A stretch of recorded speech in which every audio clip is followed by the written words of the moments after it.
Didão é mi bien. Canifono gonifoe.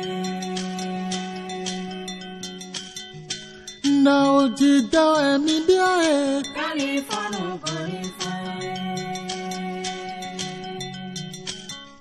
Desi matou quenta de neme do kenyo forma. Ainsi ton leni fonu vito leni fomo ako imilo. No oku inu gleta. Azo eni omeketai. No oku inu gleta. Azo eni meketaro bafie. No semindo ayi ogbani se ti daje do nu kome.